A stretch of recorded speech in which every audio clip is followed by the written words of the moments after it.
সুপ্রিয় দর্শক, স্বাগত জানাচ্ছি আজকের সম্পাদকীয়তে। আমি আহমেদ সালেহীন। দেশে অশুভ শক্তির উত্থান হয়েছে, যারা গণতন্ত্রে বিশ্বাসী নয় বলে মন্তব্য করেছেন বিএনপির মহাসচিব মির্জা ফখরুল। তিনি বলেন, দেশে নৈরাজ্য ছড়াতে চক্রান্ত চলছে। এনসিপির মুখপাত্র আসিফ মাহমুদ সজীব ভূঁইয়া বলেছেন, বিএনপি রাষ্ট্র পরিচালনায় ব্যর্থ এবং 3 মাসেই অজনপ্রিয় সরকারে পরিণত হয়েছে। এদিকে বাংলাদেশ ভারত সীমান্তে উত্তেজনার মধ্যেই বিএসএফের অবৈধ পুশিংয়ের অপচেষ্টা সফলভাবে প্রতিহত করেছে বিজিবি। প্রাসঙ্গিক বিষয় নিয়ে আজকের সম্পাদকীয় অশুভ শক্তির উত্থান। এ নিয়ে আলোচনার জন্য স্টুডিওতে আছেন শহীদুল ইসলাম বাবুল, সংসদ সদস্য বিএনপি, আকবর হোসেন সাংবাদিক, এবং মোহাম্মদ কামরুল হাসান মিলন, সংসদ সদস্য বাংলাদেশ জামায়াতে ইসলামী। দর্শক, আপনারাও আলোচনায় সরাসরি অংশ নিতে পারেন। আলোচনায় অংশ নেওয়ার জন্য সরাসরি কল করতে হবে টেলিভিশনের পর্দায় দেখানো নম্বর। এছাড়াও ফেসবুকের মাধ্যমে আপনাদের মতামত পাঠাতে পারেন। আলোচনা শুরুর আগে জানিয়ে দিচ্ছি আজকের প্রধান শিরোনামগুলো। বাংলাদেশ তুরস্ক যৌথ প্রতিরক্ষা কমিটির গঠনের সিদ্ধান্ত। প্রতি বছর হবে পররাষ্ট্রমন্ত্রী পর্যায়ে বৈঠক। তারেক রহমানের সঙ্গে হাকান ফিদানের সাক্ষাৎ।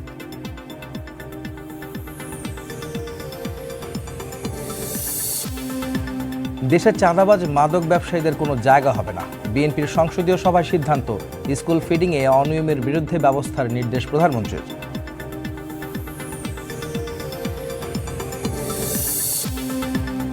পুশিন ঘিরে সীমান্তে উত্তেজনা। 24 ঘন্টায় 8 জেলায় দিয়ে ঠেলে পাঠানোর চেষ্টা বিএসএফের, রুখে দিল বিজিবি। চাঁপাইনবাবগঞ্জ সীমান্তে আনসার সদস্য মোতায়েন। রামেসা ধর্ষণ ও হত্যা মামলার রায় কাল, দ্রুত কার্যকর চান বাবা। শিশু নির্যাতন রোধে সমন্বিত উদ্যোগ চান পেশাজীবীরা। টাস্ক ফোর্স গঠনের আহ্বান ডেপুটি স্পিকারের। এবং 8 দিনে 6 শিশুর মৃত্যুতে হাসপাতাল বন্ধে কারণ দর্শানোর নোটিশ আইনসম্মত নয়, দাবি আইনজীবী। কালকের মধ্যে জবাব না পেলে ব্যবস্থার হুঁশিয়ারি মন্ত্রীর।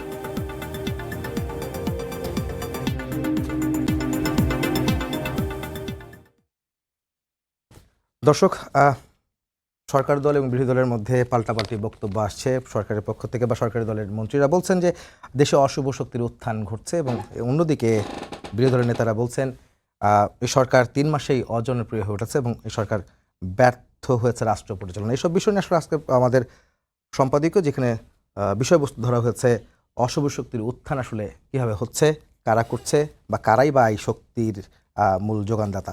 সেসব বিষয়ে প্রথম প্রশ্ন করতে চাই সংসদ সদস্য বিএনপির শহীদুল ইসলাম বাবুল ভাই। আপনাদের বিএনপির মহাসচিব এবং স্থানীয় সরকার মন্ত্রী মির্জা ফখরুল ইসলামকে যে অভিযোগটা করেছেন আজকে, যে দেশে অশুভ শক্তির উত্থান হয়েছে, যারা গণতন্ত্রে বিশ্বাসী নয়, এদেরকে আসলে ইঙ্গিত করেছে। আসলে কারা এরা? আসলে অশুভ শক্তির উত্থান আসলে কেন বলছেন আপনারা? না, এটাকে আজকে বলেছেন না উনি? আজকে না, গতকাল ওনার একটা বক্তব্য দেখছিলাম যে সামনে মানে আমাদের খারাপ ভয়াবহ দিন, এরকম একটা বিষয়। আমি ভিতরে যেরকম পড়েছিলাম, উনি প্রায়ই বলছেন নিজের আগে থেকেও বলতেন যে rotten time for politics society. হ্যাঁ, এটা বাস্তব কারণ আছে। কারণ রাজনীতিতে মানে শিষ্টাচার, সুবচন, হ্যাঁ, এই বিষয়গুলা কালক্রমে দিনে দিনে লোপ পাচ্ছে। এটা তো সত্য। আগেকার দিনের যে রাজনৈতিক নেতৃত্ব, সহনশীলতা, সম্পর্ক, হ্যাঁ, মাধুর্যতা, হ্যাঁ, পরমত সহিষ্ণুতা বা ব্যক্তি সম্পর্ক, সব কিছু আপনি খেয়াল করলে দেখবেন যে দিন যত যাচ্ছে আমরা মানে কে কোন দল করি এটাই মুখ্য হয়ে গেছে। আপনি যদি আওয়ামী লীগ না করেন তাহলে আপনি দেশের শত্রু, মুক্তিযুদ্ধের শত্রু, আপনি বিএনপি। মানে এই যে মাঝামাঝি কোনো কিছু থাকছে না। বাট এটা আমাদের সোসাইটি না। যুগে যুগে কালে কালে আমরা দীর্ঘকাল দেখেছি। এখন তো বিষয়টা এরকম হয়ে গেছে যে এক দলের নেতা মারা গেলে আর এক দলের মানুষ আমরা যাই না, হ্যাঁ, মানে আগে তো জানা যায় না। আমি এটাও দেখেছি, যারা আমাদের প্রয়াত মহাসচিব ছিলেন খন্দকার দেলোয়ার হোসেন, ওনার খুবই মানে ইন্টিমেট ফ্রেন্ড ছিলেন একেবারে।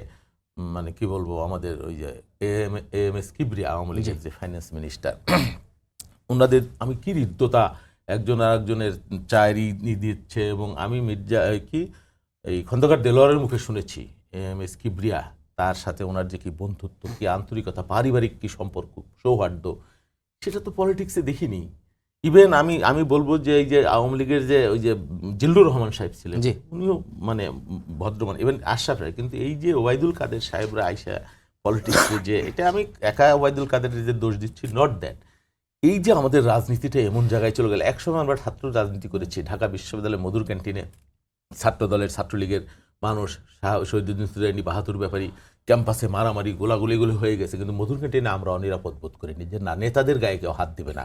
যতক্ষণ পর্যন্ত শহীদুদ্দিন এনিয়াসে হাবিব সোহেলাদা ততক্ষণ পর্যন্ত বাহাদুর ব্যাপারের মনে করতো, অজয়কর খোকনরা মনে করতো, ইসাহাক আলী খান পান্নারা মনে করতো, বা মাইনুদ্দিন চৌধুরী, ইকবালুর রহিম এরা মনে করতো যে আমরা নিরাপদ। সত্যিকার অর্থেই তারা মনে করতো, কারণ নেতাদের গায়ে কেউ হাত তোলে নেই। কিন্তু পরবর্তীতে সেই ছাত্র রাজনীতি, আমরা বলতাম যে ঢাকা বিশ্ববিদ্যালয়ে মুক্ত বুদ্ধি গণতন্ত্রের চর্চা, এবং স্লোগান হইতো অবশ্যই রাজনীতির স্লোগান, দিল্লি না ঢাকা, ঢাকা মানে মস্কো দিল্লি, দালালেরা হুঁশিয়ার সাবধান, এরকম।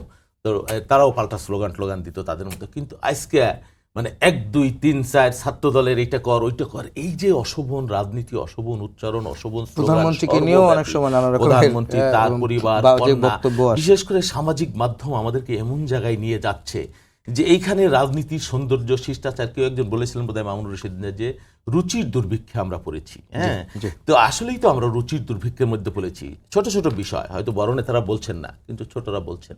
আবার মানে মুসাহেব কয়েন হুজুরের মতো আমোদকার তার ছোটরা যারা সামাজিক মাধ্যমে যে যার মনের মাধুরী বিষয়ে বলছে, পাল্টা বলছে, বলে বলে সোসাইটিকে এমন একটা বিষ বাষ্প তৈরি করে ফেলেছে, যেটা আমাদের মানে ইতিবাচক বা অশোভন রাজনীতির জন্য, বিশেষ করে 5 তারিখের পরে এটা কোনোভাবেই কাম্য না।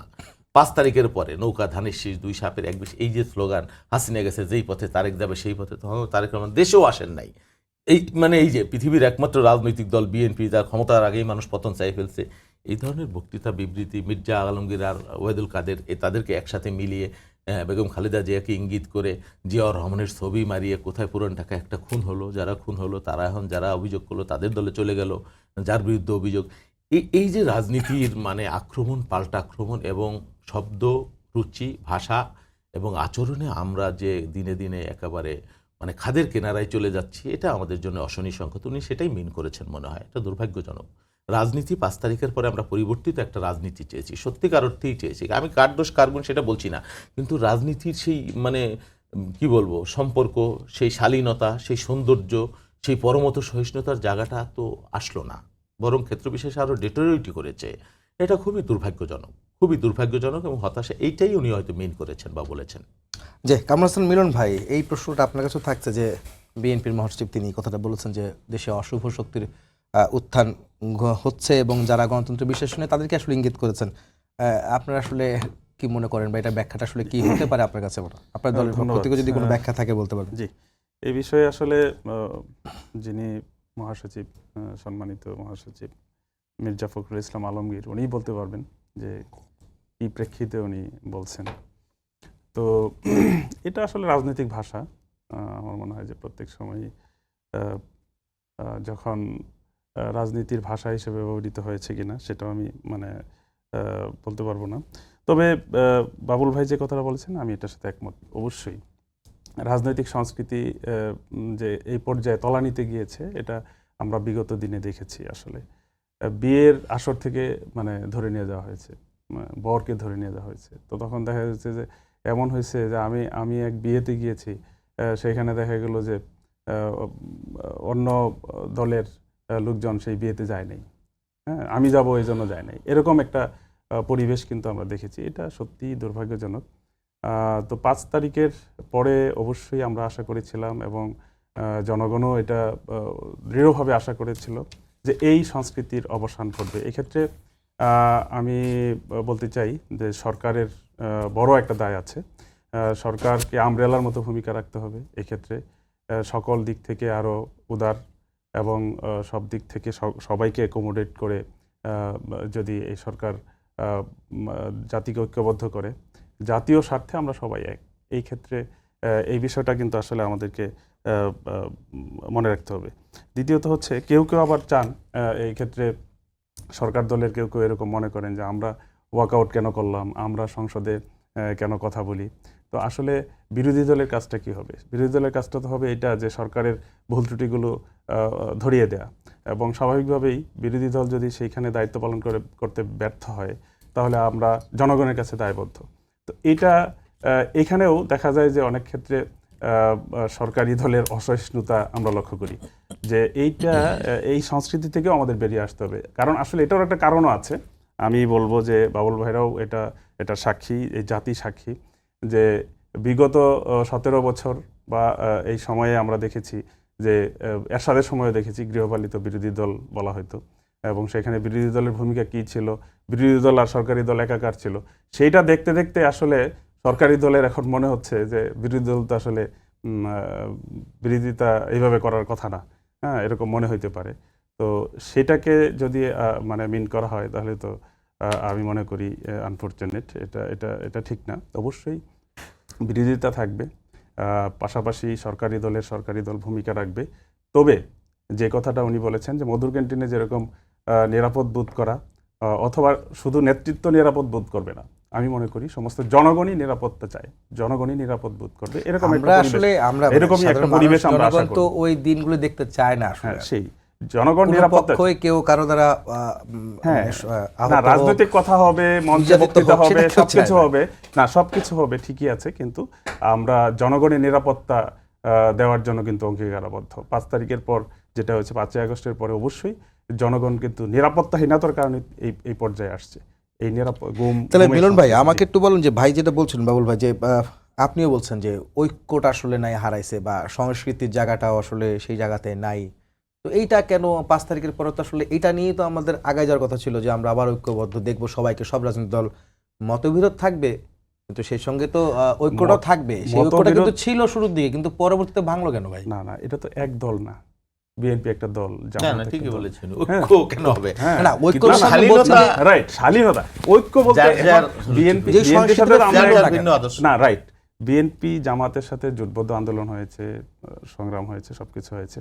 তো কেন জানি একটা মানে ধারণা মানুষের যে বিএনপির ভাষায় জামাতকে কথা বলতে হবে, এটা তো আবার তো এটাও বলে যে জামাতের ভাষায় বিএনপি কথা বলতে হবে, এটা আপনাদের পক্ষে তো এটা কিন্তু এটা ঠিক না, বরং ঐক্য আছে কোথায়? জাতীয় ক্ষেত্রে ঐক্য আছে, আমরা ওইটাই বলতেছি, ওই সংস্কৃতি দেখতে চাই। আপনি দেখেন একটা বিষয় দেখেন, এই যে পেট্রোলের যে হলো সমস্যা দেখা দিল, লাইনের পর লাইন, তো আমরা অবশ্যই সরকার এখানে গুরুত্বপূর্ণ ভূমিকা নিয়েছেন, দেরিতে হলেও, যে সংসদে যখন একটা কমিটি করে দেওয়া হলো, তারপর লাইন উদা হয়ে গেল।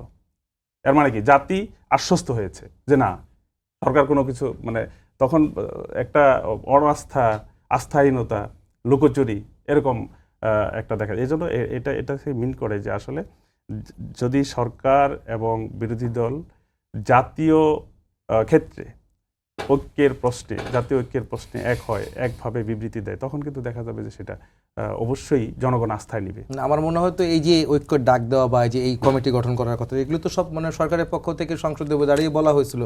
সরকার তো আমার মনে হয় ইতিবাচক, অবশ্যই এখন পর্যন্ত দেখা যাচ্ছে কিনা, অবশ্যই ইতিবাচক, এই ক্ষেত্রে ইতিবাচক ছিল এবং সেটার রেজাল্টও দেখেছে। কিন্তু এটা আমরা চাই যে সব জায়গায় জাতীয় যেমন এখন মানে পুশিন করার চেষ্টা হচ্ছে, এইসব ক্ষেত্রে আমাদের আসলে জাতীয় ঐক্য দরকার। কালকে অধিবেশন বসবে, সেখানে বাজেট অধিবেশন যদিও, তারপরেও এইসব বিষয় নিয়ে আলোচনা হতেই পারে আপনাদের মধ্যে।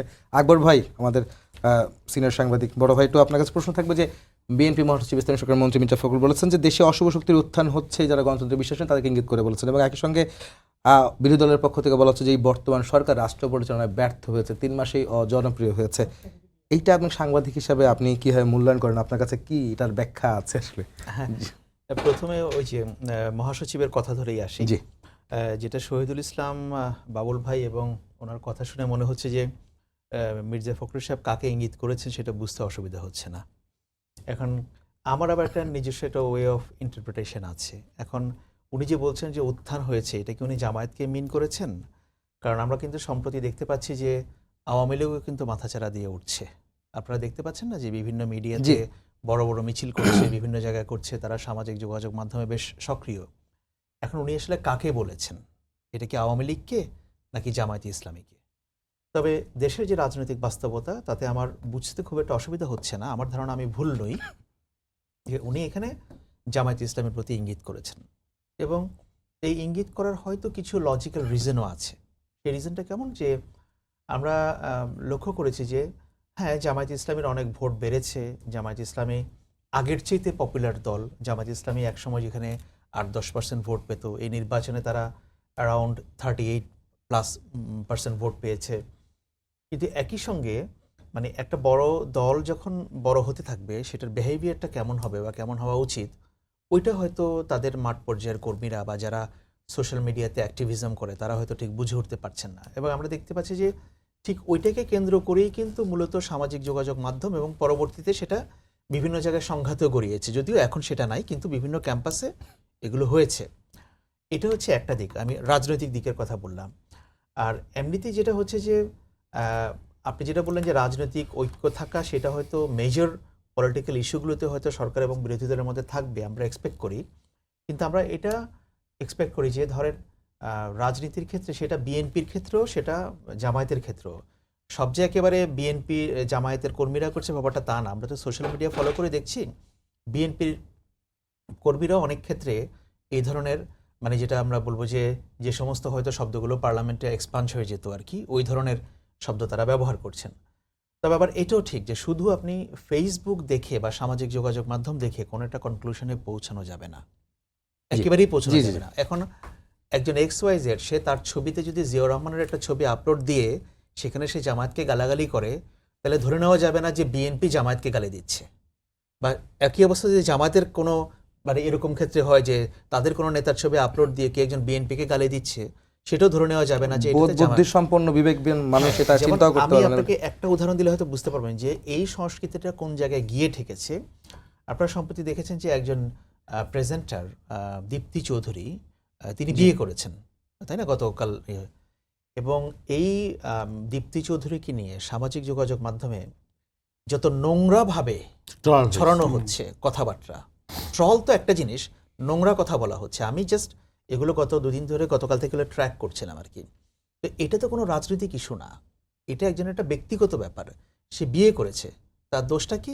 সে জুলাই আন্দোলনের সময় সে হয়তো সাপোর্ট দিয়েছিল ইনডাইরেক্টলি, বা সে কোনো একটা টক শোতে একজন সুপ্রিম কোর্টের সাবেক বিচারপতি, তার সঙ্গে তার একটা বাদানুবাদ হয়েছিল। এইটাকে কেন্দ্র করে তাকে এখন প্রতিপক্ষ করা হচ্ছে এবং তাকে তার ব্যক্তিগত, তার মানে পার্সোনাল বাউন্ডারিতে ঢুকে গেছে। এই যে লোকগুলো ঢুকছে, এরা কারা? এদেরকে চিনতে তো আমাদের অসুবিধা হচ্ছে না। তো আমার আশঙ্কাটা যেটা, সেটা হচ্ছে যে এই যে বিএনপি এবং জামায়াতের মধ্যে একটা মাঠ পর্যায়ে একটা রক্তারক্তি তৈরি করে দেওয়ার জন্য নানাভাবে কোনো কৌশল তৈরি করা হচ্ছে কিনা, এই জিনিসটা আমাদের বিবেচনায় রাখতে হবে। সেটা যদি আমরা বিবেচনায় না রাখি, আমি বলছি না যে করছে না, তারাও করছে, কিন্তু সেটাকে কতদূর পর্যন্ত, একটা রেড লাইন তো আছে। এবং আমি মনে করি যে সমালোচনা বা গালিগালাজ করার বা ওইটা একটা রেড লাইন আছে, ওই রেড লাইনটা কেউ ক্রস করতে পারবে না। আমি মনে করি সমালোচনা হবে আনলিমিটেড। উনি সরকারি দল করেন, আমি ওনার অনেক সমালোচনা করব, এত সমালোচনা করব যে ওনার হয়তো মেজাজ বিগড়ে যেতে পারে, কিন্তু ওনাকে গালি দেওয়ার অধিকার কিন্তু আমার নাই।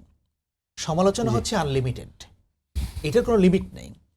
আমি বলবো যে ওই জায়গাটার মধ্যে আমাদের এই যে এখন যে সরকার এবং বিরোধী দল আছে তাদেরকে থাকতে হবে এবং এই জায়গাটাকে রেসপেক্ট করতে হবে। আদারওয়াইজ আমাদের যে গণ অভ্যুত্থানের প্রেক্ষাপটে যে একটা আকাঙ্ক্ষা তৈরি হয়েছিল, আপনি বলছেন, এটা অলরেডি মিয়ে যাওয়া শুরু হয়েছে, মানে সেই ইম্প্যাক্টটা কিন্তু এখন আর নাই। এটা যদি আমরা ভবিষ্যতে এইভাবে দেখতে থাকি, তাহলে ওটা একেবারে মিলিয়ে যেতে আর খুব বেশি সময় লাগবে না। মানে ওই জায়গাটায় সংখ্যার জায়গা তৈরি হয়েছে, আসলে আমরা ওই জায়গা থেকে প্রশ্নটা ছিল। আসিফ মোহাম্মদ সজীব ভাই যেটা বলেছেন, সরকার আসলে 3 মাসে ব্যর্থ হয়েছে, এই জায়গাটা কি? আমি ওনার সঙ্গে একদমই ডিসএগ্রি করি এই জন্য যে আমি 3 মাসের মধ্যে কোনো সরকারকে সফল বা ব্যর্থ হিসেবে বিবেচনা করতে চাই না। আমি আগেও বলেছি যে আমি এই যে কোনো সরকারের জন্য 6 থেকে 8 মাস হচ্ছে একটা, তাদেরকে বেনিফিট অফ ডাউট দিতে হবে, এটা দিতেই হবে, এটার কোনো উপায় নেই। তবে হ্যাঁ, যে একটা কথা তো আছে প্রবাদ, যে উঠতি মূলা পত্তনে চেনা যায় না, আর মর্নিং শোজ দ্য ডে। সেরকম কিছু ব্যাপার নিয়ে আমার মনেও কিছু প্রশ্ন আছে যে বিএনপি আসলে সেগুলো চায় কিনা। যেমন ধরেন, আমার মনে প্রশ্ন আছে যে বিএনপি আদৌ সংস্কারের ব্যাপারগুলো পুরোপুরি বাস্তবায়ন করবে কিনা। আমার মনে প্রশ্ন আছে যে বিএনপি দুর্নীতি নিয়ে তাদের মনোভাব কি হবে, কারণ আমরা দেখতে পাচ্ছি একটা দুর্নীতি দমন কমিশন ডিসফাংশনাল হয়ে আছে নতুন সরকার আসার পরে। এই কমিশনের কোনো অস্তিত্ব নেই আগের কমিশন রিজাইন করার পর। এটা নিয়ে আমার মনে অনেক প্রশ্ন আছে। আমার মনে প্রশ্ন আছে কেন একজন বিতর্কিত ব্যক্তিকে বাংলাদেশ ব্যাংকের যে আগে পদত্যাগ করেছিল তাকে এনে আবার ইসলামী ব্যাংকে বসানো হয়েছে। বাংলাদেশে কি একমাত্র ব্যক্তি উনি ব্যাংকিং সেক্টরে, যে ওনাকেই লাগবে? হ্যাঁ, কেন বিএনপি সরকার বিগত ইন্টারিম গভর্নমেন্টের যে ব্যাংকিং রেজলিউশন অ্যাক্ট যেটা ছিল সেটাকে পরিবর্তন করে, যারা আগে লুটেরা ব্যাংক মালিকরা ছিল, বলা হচ্ছিল তারা শুধু ঋণগুলো ফেরত দিলে পরে হয়ে যাবে, তারা ব্যাংকে আসতে পারবে না, কিন্তু এই সরকার সেই আইনকে চেঞ্জ করে তাদেরকে ব্যাংকে ফিরে আসার সুযোগ করে দিয়েছে। সো এগুলো নিয়ে আমার মনেও প্রশ্ন আছে, কিন্তু স্টিল আমি তাদেরকে আরও সময় দিতে চাই, আরও কয়েক মাস দেখতে চাই। আমি হয়তো ধরে নিচ্ছি যে হয়তো এখন সরকার প্রথম এসছে, তাদের একটু সেটেল ডাউন করতে সময় লাগবে, অনেক ব্যাকলগ তৈরি হয়েছে, কিন্তু তারপরেও কিছু কিছু সাইন্স অ্যান্ড সিমটমস এগুলো ওনারা শুরুর দিকে ভালো দেননি, এগুলো না দিলেও হতো। এবং আমার কাছে মনে হয় যে এই কাজগুলো করে তারা যেটা করেছে, এটা আমি এর আগেও প্রোগ্রামে বলেছি, আমি আগে অতীতে একটা টিভি প্রোগ্রামে বলেছিলাম যে এই 3 মাসে বিএনপি সরকার অর্জন বলতে আমি প্রাইম মিনিস্টার তারেক রহমানের ডাউন টু আর্থ অ্যাটিটিউড ছাড়া, ওনার বিনয়ী আচরণ ছাড়া আমি তেমন কোনো অর্জন দেখতে পাচ্ছি না।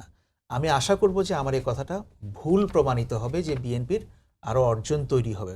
কারণ আপনি দেখেন যে কি দরকার, মানে মানে বাংলাদেশের তো একটা বড় সমস্যাগুলোর মধ্যে 3টা মেজর প্রবলেম যদি আপনি আইডেন্টিফাই করেন, এর মধ্যে একটা তো হচ্ছে করাপশন। তো সেখানে কিন্তু আমরা বিএনপির বড় ধরনের কোনো স্টেপ দেখতে পাচ্ছি না। যে উদাহরণগুলোর কথা বললাম, এগুলো নিয়ে মানুষের মনে সংশয় হয়। আপনি সংশয় তৈরি হয় এমন কাজ কেন করবেন? আপনার হাতে তো বিকল্প আছে, এমন তো না যে আপনার হাতে বিকল্প নাই। তো সুতরাং এগুলো কি বুঝে করে নাকি না বুঝে করে, এইটা আমি ঠিক জানি না। কিন্তু আমরা যারা বাইরে থেকে দেখছি, এগুলো আমাদের কাছে ভালো লাগছে না। এটাই হচ্ছে আমার হয়তো বা কথা। পরিষ্কারও না বিষয়গুলো যে আসলে একেবারেই কিভাবে- পরিষ্কার না। কামরুল হাসান মিলন ভাই, আপনার কাছে প্রশ্ন থাকছে। এই প্রশ্নটা আমি ভাইকে করেছিলাম যে আপনাদের বিরোধী দলের একজন নেতা এনসিপির আসিফ মাহমুদ সজীব, যিনি বলছেন যে সরকার 3 মাসে ব্যর্থ হয়েছে রাষ্ট্র পরিচালনার ক্ষেত্রে এবং 3 মাসে অজনপ্রিয় হয়েছে। এইটা কেন, মানে ব্যর্থ হয়েছে না, আদৌ কি এটা বলা যায়? না, মানে এখনই বলা যায়?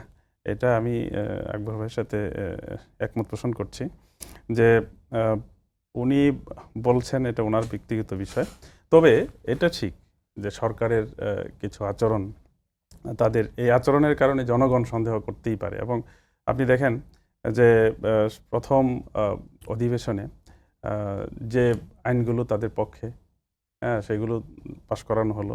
মূল স্পিড ছিল যে জুলাইয়ের যে মূল স্পিডের কারণে আজকে বাবুল ভাইয়ের সংসদ সদস্য, আমিও এখানে যারা এই পুরো সংসদ কিন্তু বেনিফিশিয়ারি, সেটাই মানে এই রক্তের উপর দাঁড়িয়ে সেই সংসদ। সেখানে জুলাই সনদকে সেভাবে মূল্যায়ন করা হলো না। বিচার বিভাগের স্বাধীনতার ক্ষেত্রে সেই সচিবালয়কে তারা মানে এখানে বাতিল করে দিল। এইভাবে প্রত্যেকটা স্টেপ সরকারের, যেই স্টেপগুলোর কারণে আসলে জনগণ একটু সন্দেহের চোখে দেখছে। আপনি দেখেন পাশাপাশি রামিসা হত্যাকাণ্ড থেকে শুরু করে এই জাতীয় প্রতিনিয়ত যে দুর্ঘটনাগুলো ঘটছে, আইন শৃঙ্খলা রক্ষার ক্ষেত্রে সরকার তো অনেক সময়ের দরকার নাই। এটা 3 মাস 4 মাস সময়ের দরকার নাই। একটা আইন করার জন্য সময় নিতে পারে, সেটা ঠিক আছে। হতে পারে যে হ্যাঁ, বিচার বিশ্লেষণের জন্য 15 দিন, 1 মাস, 2 মাস সময় লাগতে পারে। কিন্তু আইন শৃঙ্খলা রক্ষার জন্য, আইন শৃঙ্খলা পরিস্থিতি স্বাভাবিক করার জন্য 3 মাস আমি মনে করি যথেষ্ট। এবং আপনি দেখবেন যে ইন্টারিম পিরিয়ডে প্রথম 15 দিন 1 মাস, এটা বাবুল ভাইও বোধহয় মানে উনিও অবজার্ভ করেছেন যে আমি দেখেছি সর্ব অবস্থায় যে দুর্নীতি করার বা অফিস আদালতগুলোতে স্বাভাবিক পরিস্থিতি বিরাজ করছিল। সবাই ভয়ের মধ্যে ছিল, কি জানি কি হয়। 15 দিন পর বা 1 মাস পর থেকে দেখা গেল আবার সেই মহোৎসব শুরু হয়েছে। এবং সেটা কিন্তু ওনারা থামাতে পারেননি। ওনারা এই ক্ষমতায় যাওয়ার পরে সকল দিক থেকে আমি বলবো যে বিদ্যুতের দাম বৃদ্ধি, তারপরে এই কি পেট্রোলের দাম বৃদ্ধি, তো এইভাবে করে জনগণের নাভিশ্বাস হয়েছে যে 3 মাসেই এত কিছুর তারা দেখতে চায় নাই জনগণ। এবং এগুলোর প্রভাব কিন্তু আস্তে আস্তে দ্রব্যমূল্যে পড়বে, সকল দিক থেকে এটা সাফারার হবে সাধারণ জনগণ। তো সবগুলো বিষয় দেখেন, ইউনিভার্সিটিতে এখন যদিও মানে আবার একটু স্বাভাবিক হয়েছে, আমি মনে করি নেতৃত্বের রাইট, অস্থিরতা শুরু হয়ে গেছিল। এইভাবে প্রত্যেকটা ক্ষেত্রে দেখবেন যে তারপরে এই সিন্ডিকেট, সকল দিক থেকে মানে চাঁদাবাজি, তারপরে দুর্নীতি, ঘুষ, মানে আমরা যেই কারণে আসলে ন্যায্যতার ভিত্তিতে একটা ইনসাফপূর্ণ সমাজ কায়েমের জন্যই এই রক্ত, এই মানে অভ্যুত্থান।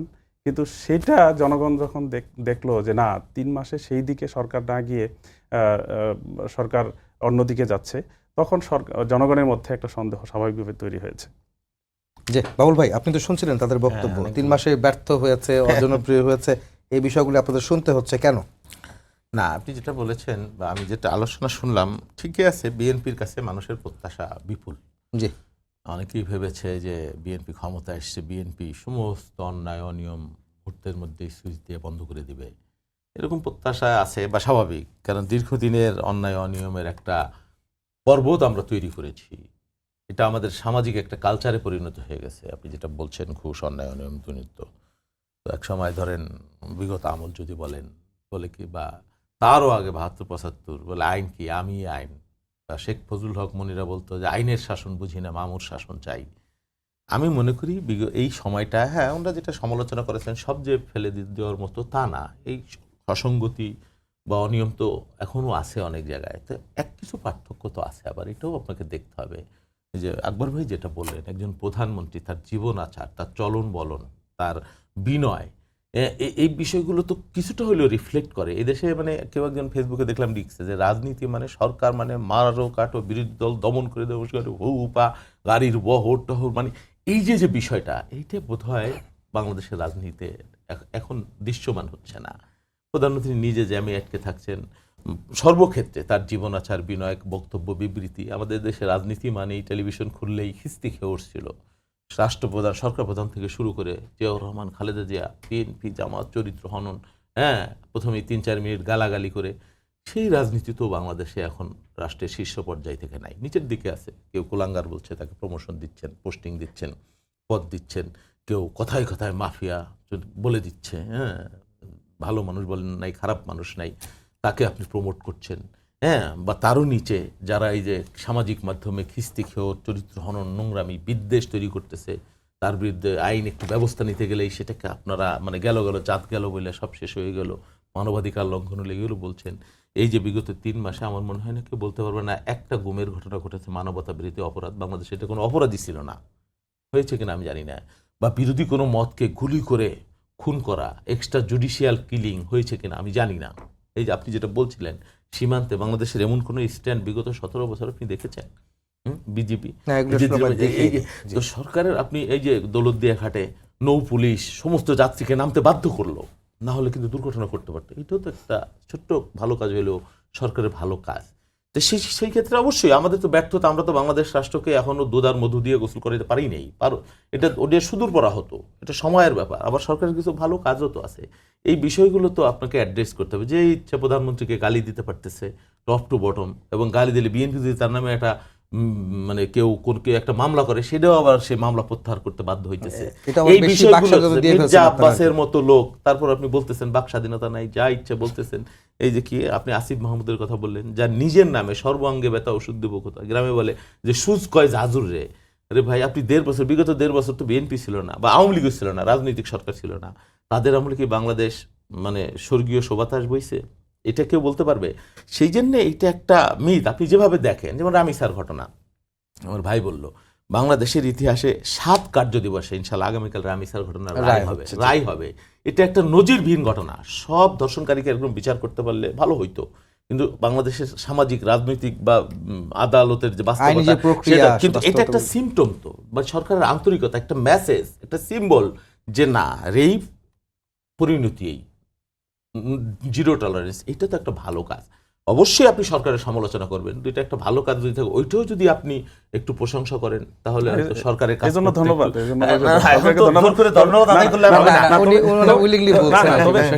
আমি বলছি আবার আমরা চাই এটা ডিপ ফ্রিজে না যায়, উচ্চ আদালতে গিয়ে ডিপ ফ্রিজে না যায়। আর হলো অবশ্যই আপনি সেটা বলবেন যে আমি ওই প্রসঙ্গে আসবো।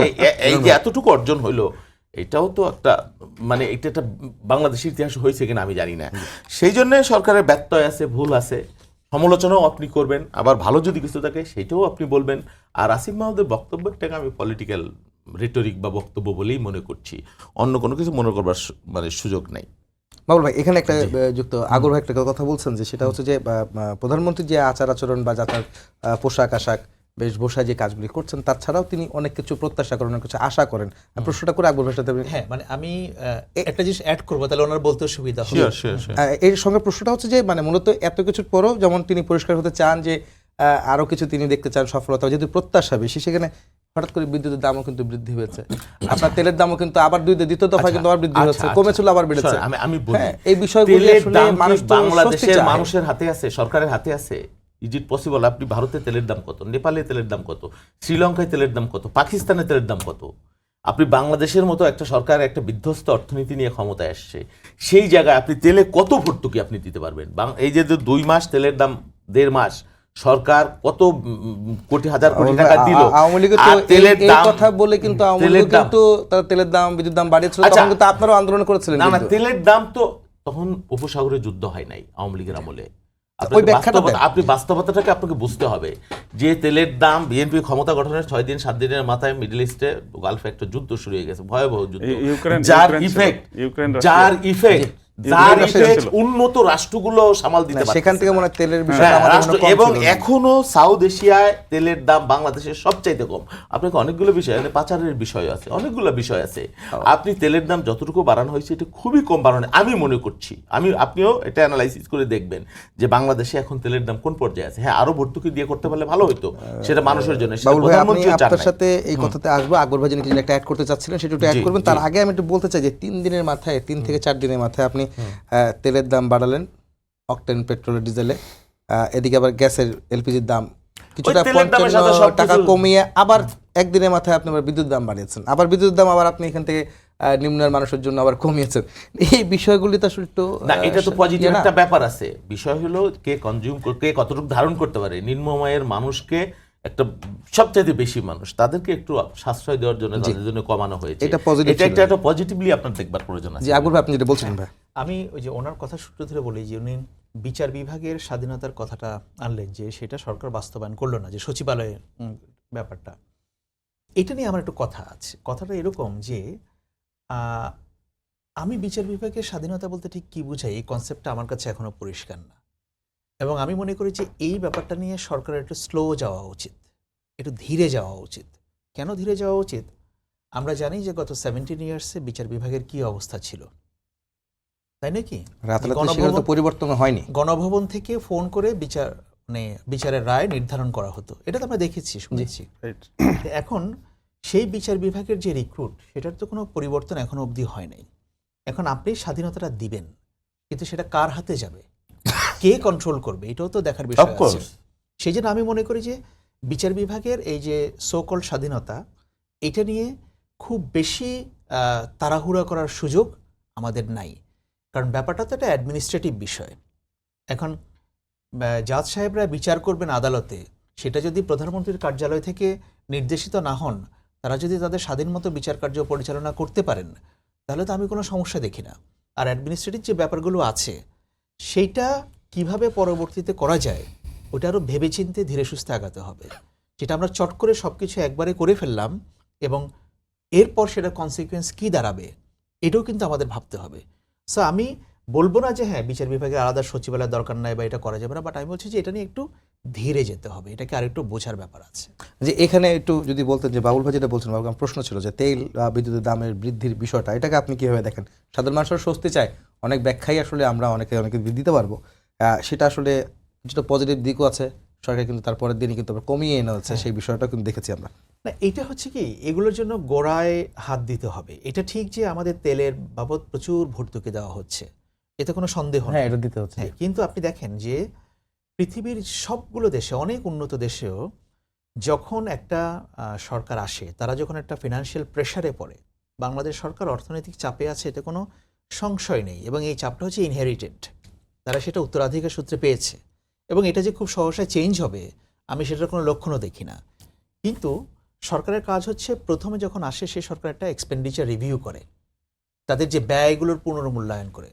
আমি আশা করেছিলাম বিএনপি সরকার এসে তার একটা এক্সপেন্ডিচার রিভিউ করবে, যে সরকারি খাতে বড় বড় ব্যয়গুলো কোন জায়গায় যাচ্ছে, আমি কোন জায়গাটা থেকে কমিয়ে সেটাকে আমি অন্য জায়গায় আমি ভর্তুকিটা বাড়াতে পারি। জি, কিন্তু আমি কিন্তু সেটা দেখছি না। আমাদের এখানে সরকারের আকার বড় থেকে বড় হচ্ছে, আরও বড় হচ্ছে। তো এই যে টাকাগুলো যাচ্ছে, এগুলো তো ট্যাক্স পেয়ার্স মানি। এই যে আপনি আমি যে ট্যাক্স দিচ্ছি, সেগুলো তো যাচ্ছে, তেলও কেনা হচ্ছে সেটা দিয়ে। তাহলে এখন আমার কাছে মনে হয় যে যদি সরকার এক্সপেন্ডিচার রিভিউতে না যায়, বড় আকারের খরচ সেভিংসের যদি না যায়, তাহলে পরে আপনার এই দাম বাড়াতেই থাকবে। এবং আমি আপনাকে একটা ভবিষ্যৎবাণী করে যাই, এটা আমি আরেকটা টিভি চ্যানেলে করেছিলাম, যখন তেলের দাম 20 টাকা বাড়ানো হয়েছিল, তখন আমি বলছি যে এই সরকার ক্ষমতায় থাকতে আরও 4 বার তেলের দাম বাড়বে মিনিমাম। তো এ নিয়ে তো 2বার হলো, আরও 2বার বাকি আছে। আমার ধারণা সেখানেও থামবে না। কারণ হচ্ছে যে দেখেন, একটা দেশ যখন অর্থনৈতিক অগ্রগতির দিকে যায়, রাষ্ট্র বলেন সরকার বলেন, আমাদের সবার আগে দরকার এনার্জি সিকিউরিটি, জ্বালানি, আপনার বিদ্যুৎ, গ্যাস, এগুলো আপনাকে নিরবিচ্ছিন্নভাবে দিতে হবে। জি তারপর দরকার হচ্ছে আপনার ল অ্যান্ড অর্ডার, তারপর হচ্ছে যে ইনফ্রাস্ট্রাকচার ডেভেলপমেন্ট, বিদ্যুৎ, এই যে কালভার্ট, রোড ঘাট, এগুলো সব করতে হবে, এবং গভর্নেন্স। তা আপনি যদি এনার্জি সাপ্লাই যদি এনশিওর করতে না পারেন, আপনি বিদেশি বিনিয়োগ তো দূরের কথা, দেশের বিনিয়োগও হবে না। এই যে মানুষ দেশে বিনিয়োগ করে, আপনি একটা রেস্টুরেন্ট দিবেন, সেই রেস্টুরেন্টে 5 জন লোক কাজ করে, এটাও তো বিনিয়োগ। কিন্তু যদি বিদ্যুৎ এবং গ্যাসের সরবরাহ না থাকে, মানুষ তো সেই বিনিয়োগে হাঁটবে না।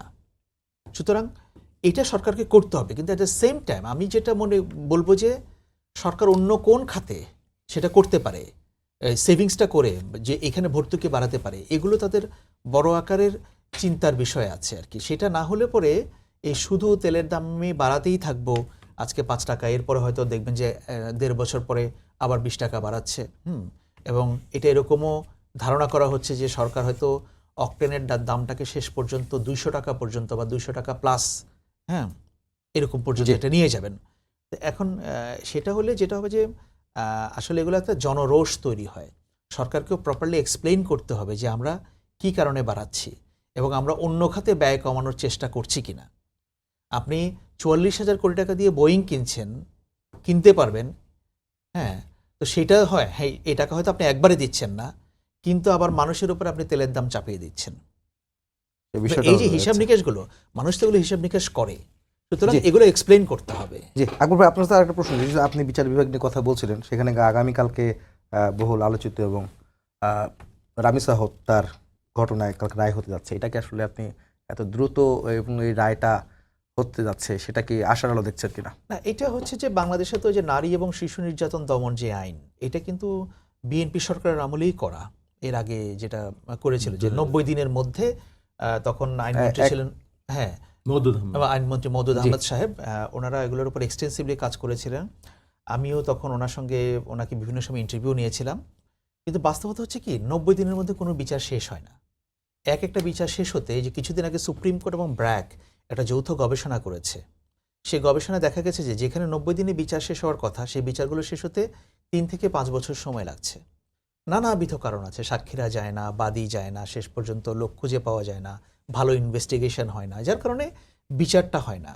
সো আমি মনে হচ্ছে রামিসা হত্যা মামলার, হ্যাঁ, এটা একটা স্বস্তির বিষয়। আদালত কি রায় দেবেন সেটা তো আদালতের এখতিয়ার, আদালত তথ্য প্রমাণের ভিত্তিতে রায় দেবেন।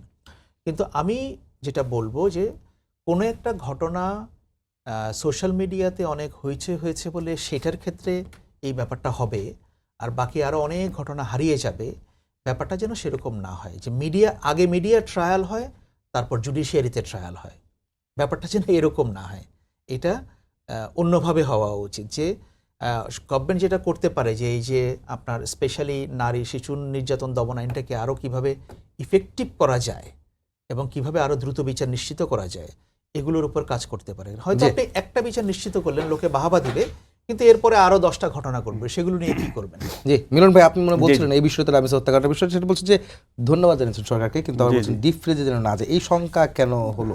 এই শঙ্কা অতীত থেকে আমরা জানি যে এই সরকারের মধ্যে দেখছেন এরকম কোনো ইঙ্গিত, এই শঙ্কা দেখতে পাচ্ছেন? যেমন আকবর ভাই যেটা বললেন যে বিচার বিভাগের স্বাধীনতা নিয়ে, আমি সেটার সাথে যদিও মানে এটা যদি ওনাদের চিন্তা থাকে অবশ্যই ভালো, কিন্তু আবার এরকমটি যাতে না হয়ে যায় যে আগের সরকার যেরকম ওই বঙ্গভবন থেকে বা গণভবন থেকে রায় পাঠায় দিত, সেটাও তো আবার হতে পারে যদি সরকারের একচ্ছত্র অধীনেই বিচারকরা থাকেন। সেটা কিন্তু একটা প্রশ্ন, এবং জনগণ কিন্তু এখানেও আস্থায় নিতে পারছে না আসলে স্বাভাবিক। এমন কি দেখেছেন, মানে এমন কি এই 3 মাসের মধ্যে আপনার কোনো চোখে পড়েছে বা আপনার কোনো একটা উদাহরণ দিতে পারবেন এখানে সরকারের ক্ষেত্রে? না, এখানে এখনো তো এটার এই ক্ষেত্রে এই 3 মাসে তো আপনারা অলরেডি ব্যর্থ বলে ফেলছেন সরকারকে রাষ্ট্র পরিচালনার ক্ষেত্রে। ব্যর্থ বলা, সেটা অবশ্য আসিফ মাহমুদ বলতে পারবে কি কারণে ব্যর্থ বলেছে। তবে এটা ঠিক যে ব্যর্থ যে কারণে যে কারণে ব্যর্থ হয় রাষ্ট্র বা সরকার, সেই সিমটমগুলো কিন্তু ইতিমধ্যেই দেখা যাচ্ছে। এটা ঠিক যে বিচারহীনতার সংস্কৃতি বলেন, তারপরে এই যে খুন ধর্ষণ যেইভাবে বাড়ছে, এটা কিন্তু নিয়ন্ত্রণ করা সরকারের একমাত্র মানে মানে এজেন্ডা হওয়া উচিত ছিল, প্রধান এবং এটা- কাজ ছিল। হ্যাঁ, প্রধান কাজ ছিল। কিন্তু আপনি দেখেন যে 3 মাসে আপনি আইন শৃঙ্খলা কিন্তু সেভাবে স্বাভাবিক করতে পারেন নাই। প্রতিনিয়ত এরকম ঘটনাগুলো ঘটছে। তো এটা তো আসলে স্বাভাবিকভাবেই সরকারকে দায় নিতে হবে এটা। আর বিশেষ করে যে কথাটা বলা হলো যে এই দ্রব্যমূল্যের ঊর্ধ্বগতি, তারপরে কি বলে বিদ্যুতের দাম বৃদ্ধি, তেলের দাম বৃদ্ধি, এইগুলা তো আসলে ভর্তুকি তে যাওয়ার প্রয়োজন পড়ে না, এই জন্য যে বিশাল এক বাজেট, আমরা বড় বাজেট করতে যাচ্ছি। ঋণ যেখানে আমি 30% কমিয়েও কিন্তু বাজেট করে এই টাকাটা আমরা 9 লক্ষ কোটি টাকা, তো এটা 6 লক্ষ কোটি টাকা দিয়েও কিন্তু এই 9 লক্ষ কোটি টাকার কাজ করা যায় যদি বালিশকাণ্ড না ঘটে। তো এইখানে অতীতে আমরা দেখেছি এরকম যে প্রায় মানে পদ্মা সেতু বলেন, এই রূপপুর পারমাণবিক বিদ্যুৎ কেন্দ্র বলেন, এইসব ক্ষেত্রে আপনি দেখেন যে অন্তত 30% টাকা সেখানে কমানো যেত, আরও বেশি। তাহলে এটা যদি কমানো যায়, এই টাকাটা যদি আসলে পাচার না হয়, নষ্ট না হয়, দুর্নীতি না হয়, তাহলে তো আমার এই এত বড় বাজেটের দরকার নেই। আর এত বড় বাজেট যদি না হয়, তাহলে তো আমার ঋণেরও দরকার নেই, ভর্তুকিরও দরকার নেই। তো একটা গল্প আসলে এই ক্ষেত্রে বলাই উচিত। তো এক নাতি তার দাদাকে বলছে যে তুমি তো দাদু এই 3টা আমল দেখেছ, এই ব্রিটিশ, পাকিস্তান এবং বাংলাদেশ, তো বলো যে কোন আমল কেমন ছিল? তো দাদু বলছে যে নাতি আসলে আমি আগে ভিক্ষা করতাম খালি পায়ে, তো এখন আমি স্যান্ডেল পায়ে ভিক্ষা করি, পার্থক্য এটুকুই, তবে স্যান্ডেলটাও আমার ঋণে কিনা। তো এই পর্যায়ে যদি আসলে দেশ যায়, তাহলে আসলে স্বাভাবিকভাবেই জনগণের নাবিশ্বাস উঠবে, জনগণের আস্থাহীনতা দেখা দিবে, আর স্বাভাবিকভাবেই সরকার ব্যর্থতার দিকে যাবে। যে আমার এখানে প্রশ্ন হচ্ছে বাজেট নিয়ে কতজন বলছেন যে বাজেট আসলে আপনি কেমন প্রত্যাশা করেন, সোজা কথা যদি বলেন এক কথায় আর কি, যে বাজেট অধিবেশন কালকে বসতে যাচ্ছে। এক কথায় বাজেট তো অবশ্যই যেটা জনবান্ধব বাজেট, যেটা আমরা বলবো ঋণের বোঝা যেটা বাড়াচ্ছে সরকার, বিশাল বড় ব্যক্তি বাজেটের, এটাই কিন্তু ভালো বাজেট হয় না। বরং আমি এটা আগেই বলেছি যে সরকার যদি দুর্নীতি বন্ধ করতে পারে, এখানে দুর্নীতি বন্ধ করতে পারলে বাজেট কিন্তু আরও কমিয়ে আনা যায়। রাজস্ব আয় যেখানে ধরা হয়েছে 7,000 কোটি টাকা, মাত্র না 7 লক্ষ কোটি টাকা, এটা তো আসলে আদায় হবে কিনা, অতীতে আসলে যেটা আমরা দেখেছি এইভাবে এনবিআর, মানে আমরা যদি গল্প শুনি আর কি, যে এনবিআর নাকি বাজেট সাজাতে গিয়ে যে এইটুকু আমরা ঋণ নিতে পারবো অভ্যন্তরীণ খাত থেকে, এইটুকু বৈদেশিক থেকে ঋণ নেব 1 লক্ষ কোটি টাকা বা 1.5 লক্ষ কোটি টাকা, আর বাকি টাকা এনবিআর এর ঘাড়ে চাপিয়ে দেওয়া হয়।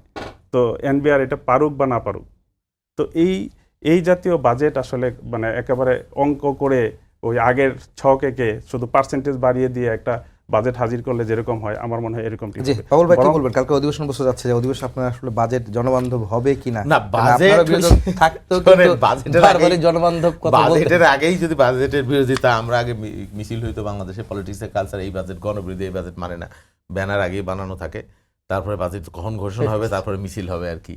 তো বিষয়টা এরকম না, বাজেটটা হলো কি, বাজেট ধনী এবং দরিদ্রের সমতা তৈরি করা, সমন্বয় তৈরি করতে পারলেই সেটা গণমুখী বাজেট হয়, দরিদ্র বাঁচানোর বাজেট হয়। আপনি যেমন একটু আগে বলেছিলেন যে বিদ্যুৎ ব্যবহার নিম্ন পর্যায়ে কে করে তার একটা রেঞ্জ, তারপরে তার চেয়ে বেশি ব্যবহার কে করে, যার একটু সহায় সম্পত্তি আছে, তার চেয়ে বেশি কে করে।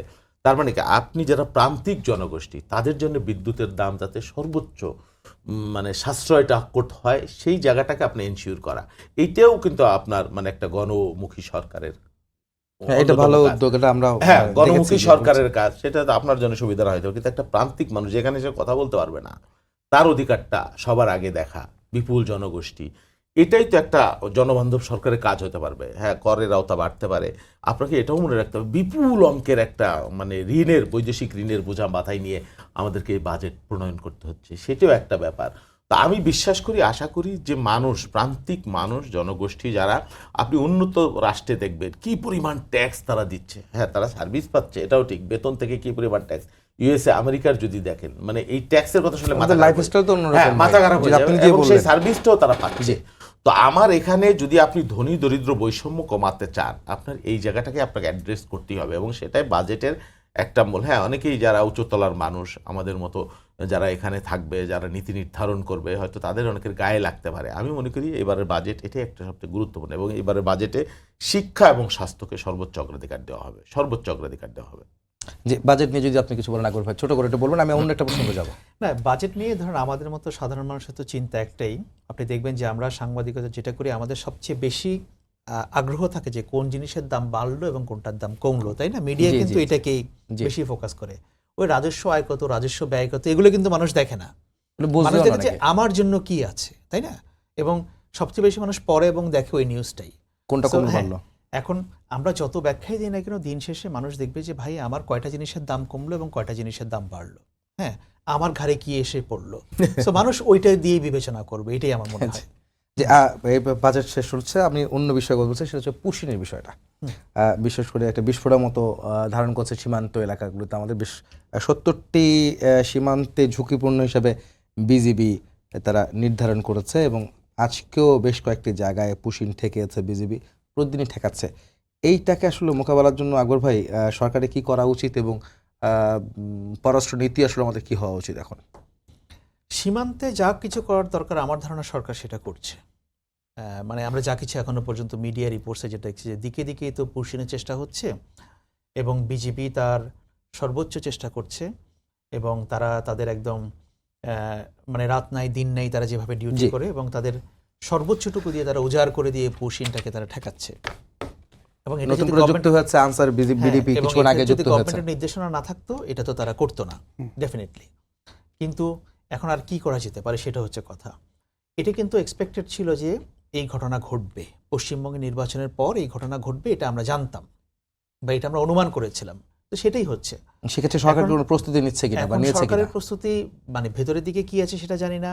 বর্তমান সরকার তো যেহেতু ভারতের সঙ্গে একটা ওয়ার্কিং রিলেশনশিপ তারা তৈরি করতে চায়, ভারতও চায়।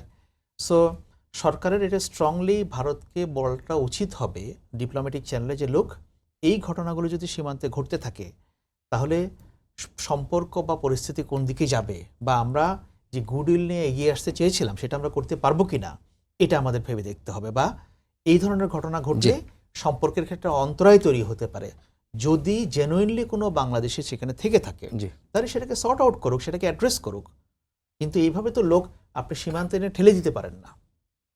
যে মিলন ভাই, এই বিষয়ে আপনি কি বলবেন? সরকারের এই পদক্ষেপগুলোকে আপনার, না, অবশ্যই। বিজিবির পদক্ষেপগুলো আপনি কি সন্তুষ্ট না, কিনা আপনারা?